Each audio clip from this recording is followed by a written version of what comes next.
Assalamualaikum warahmatullahi wabarakatuh. Bismillah, alhamdulillah, amma ba'd. Saudaraku yang dirahmati Allah Subhanahu wa taala. Nikah, kata ulama, yaitu akdun yatadammanu ibahata wat'in bilafdil inkah wa tazwij.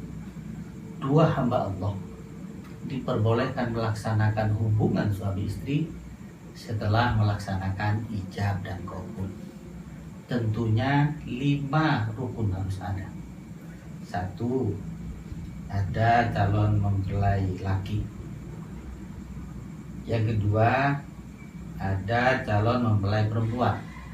Ada perempuan, ada laki, mau nikah sama siapa? Ada laki, ada perempuan, mau nikah sama siapa? Yang ketiga, wali nikah. Yang keempat, syahidain, 2 orang saksi. Dan yang terakhir, ijab dan qabul. 5 rukun ini wajib, harus ada. Ya. Alhamdulillah, terima kasih. Abi mau tahu apa nih? Ini masalah nikah saya. Ikut dia. Silakan. Dari mana ya? Dari bawah tadi. Kok kayaknya Abi lagi mau tolak asik. Asik. Bi, Ya. Abi mau tolak tentang Nikah. nikah. Ya. Nah, ini Bi. Saya tadi itu di bawah lagi baca Bi. Baca berita yang lagi trending juga. Kan sekarang musim pandemi. Terus Pemerintah menggalakkan untuk lockdown. ya. Untuk memutus mata rantai. Hmm. Mata rantai penyebaran. Nah, ini saya baca Bi. Kasus ini terjadi di Wuhan. Hmm. Di tempat awal mula lah pandemi, kalau kata orang katanya dari Cina, katanya dari Wuhan. Tapi anehnya seperti ini Bi, setelah masa lockdown ini selesai, angka perceraian malah makin tinggi Bi. Ya kan? Iya, bahkan dalam kurun waktu 1 bulan dari mulai sejak dibukanya lockdown, yang daftar cerai 300. 1 bulan. 1 bulan. Penyebabnya? Kalau penyebabnya itu katanya bosen melihat pasangannya. Jadi mungkin lifestyle-nya sebelumnya itu ketika ada masalah, salah satunya nih ada yang keluar. Jadi untuk menghibur diri itu, menyelimurkan. Nah ketika pulang kan sudah damai. Nah ini sama pemerintah kan di lockdown dalam rumah terus ada masalah ketemu lagi mangkel lagi. Mau keluar nggak bisa, mau ngajukan cerai nggak bisa. Kamu menurut tapi gimana? Begini, Islam itu sudah menganjurkan. Pertama begini sayang, dalam sebuah hadis itu Rasulullah menyampaikan begini: tungkahul mar'atu li arba'in. Ada 4 nih. Jadi nikahilah orang perempuan itu ada 4 pilihan. Dalam sebuah referensi ini ada, tapi nggak usah saya buka ya. Ya kan mutlak, Abi nggak apa-apa buka. Habis dakwah.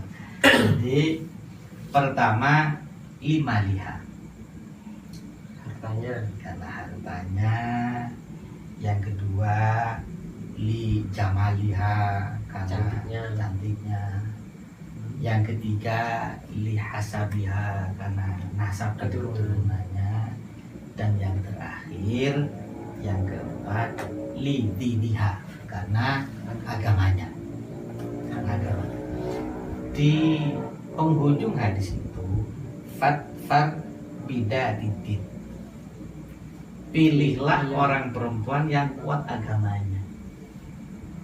Maka kalau engkau memilih orang perempuan yang kuat agamanya, maka taribat yada, engkau akan beruntung, kata Rasulullah. Maka memilih seorang perempuan itu untuk menikah tidak asal milih.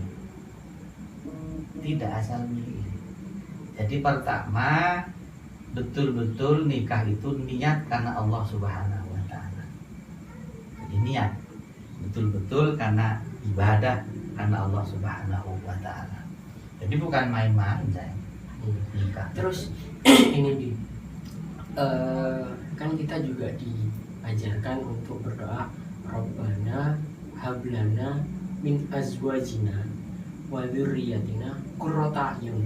Nah, ini kan kasus di Wuhan ini kayaknya kayak nggak ada qurrata a'yunnya gitu ngelihat keluarganya sendiri gitu. Makanya berangkatnya tadi ini berangkatnya fatfar bidatiddin. Ya. Pilihlah orang perempuan itu bidatiddin yang mereka kuat agamanya. Yang kuat agamanya. Maka kalau mereka kuat agamanya, maka bisa akan mewarnai di rumah itu. Karena ibu kan calon ibu, pilihlah ibu itu. Karena ibu itu madrasatul laksana sekolah. Bagaimana sekolah?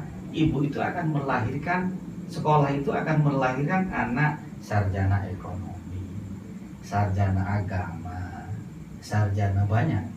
Maka oleh sebab itu didiklah, persiapkanlah calon ibu itu sejak dini. Maka dengan sendirinya doa itu akan masuk saya. Fatfar bidatiddin, niat tadi. Yang kedua, yang perlu dicatat lagi itu utamakan istikharah dan musyawarah. Ya, istikharah dan musyawarah. Tapi kalau Abi berpikir begini, nah, pertama itu musyawarah dulu. Kalau Abi berpikir begini, musyawarah dulu. Kalau musyawarah ini mentok, tidak ada jalan keluar, maka sujud pada Allah lewat yang namanya istikharah. Lewat yang namanya istikharah, mohon petunjuk pada Allah Subhanahu wa taala mana yang terbaik. Tapi ingat, yang terakhir itu ingat, mohon doa restu orang tua. Ya, wabil khusus umi. Doa seorang ibu itu kepada anaknya, kata Rasulullah, doaul ummi ila waladiha kadu'ain nabi ila ummati. Doa seorang ibu terhadap anaknya laksana doa seorang nabi terhadap umatnya. Bagaimana kalau Nabi berdoa la hijabah, tidak ada penghalang antara bibir Nabi dengan Allah Subhanahu wa taala doa terhadap umatnya, termasuk doa ummimu terhadap kamu. La hijabah, tidak ada penghalang antara bibir sang umi dengan Allah doa terhadap anaknya. Jadi niat betulkan Allah Subhanahu wa taala. Terus tadi itu kan hadisnya kan yang Nabi kan pertama karena hartanya, kedua karena kecantikannya, ketiga karena nasabnya, keempat karena agamanya. Maka anjurannya adalah karena agamanya. Nah, terus kalau menurut pandangan Abi nih, ketika berbicara nasab, kan katanya ada yang kalau nggak sekufu itu nggak anu lah. Itu gimana? Itu kan lagi kalau bukan kalangan A nggak bisa sama A gitu. Fikih sudah mengatur saya. Itu gimana Pak? Fikih itu sudah mengatur kufu itu sepadan sama. Biar kenapa diatur oleh fikih kufu? Biar nanti dalam roda keluarga saat berjalan ini biar nggak pincang. Biar nggak pincang. Karena nanti kalau istri anaknya ulama besar misalnya ya, si suaminya anaknya orang biasa, ini nggak imbang. Maka nanti dalam perjalanan itu lebih banyak pincang. Ini yang menyebabkan nanti dalam roda kehidupan membina rumah tangga itu nggak imbang. Maka carilah yang sepadan, yang kufu. Kalau kan tadi kan yang biasa yang orang laki. Kalau yang orang laki ini dia yang putranya kiai gitu. Tetapi kan dalam keluarga itu yang mengimami adalah laki-laki. Ya. Itu bagaimana menurut Anda? Al-Quran begini, ar-rijalu qawwamuna 'alan nisa. Ar-rijalu itu orang lelaki itu adalah pemimpin 'alan nisa terhadap orang perempuan. Jadi seluruh pertanggungjawaban di rumah itu adalah tanggung jawab suami selaku pemimpin. Kelak pun yang akan ditanya, dimintai pertanggungjawaban di hadapan Allah, ya suami terhadap istri dan anak-anaknya. Maka berat jadi suami itu. Maka oleh sebab itu belajar sejak dini, karena tanggung jawabnya besar dan berat di hadapan Allah Subhanahu wa taala, juga di depan mertua, di depan istri, di depan anak. Jadi Untuk mengarahkannya untuk nanti. mengarahkan. Jadi pertanyaannya itu ya, kita pertama kita kembali ke awal tadi nih ya, istikharah, musyawarah, lalu minta doa orang tua. Orang itu nak, kalau sudah mendapat restu dari orang tua, hidupnya akan aman. Tapi sebaliknya, kalau orang tua tidak merestui, jangan dilanjutkan. Ridallah fi ridal walidain. Ridha Allah itu bersama ridha Allah. Suhtullah, murka Allah fi suhtil walidain, ada pada diri orang tua. Maka berhati-hatilah saudaraku yang dirahmati Allah Subhanahu wa taala terhadap bapak dan ibu kita. Baiklah, sahabatku, saudaraku yang dirahmati Allah Subhanahu wa taala, ikuti terus kajian kini saya bersama Nasihat Abdul Nasir. Allahumma muwaffiq ila aqwamit thoriq. Assalamualaikum warahmatullahi wabarakatuh.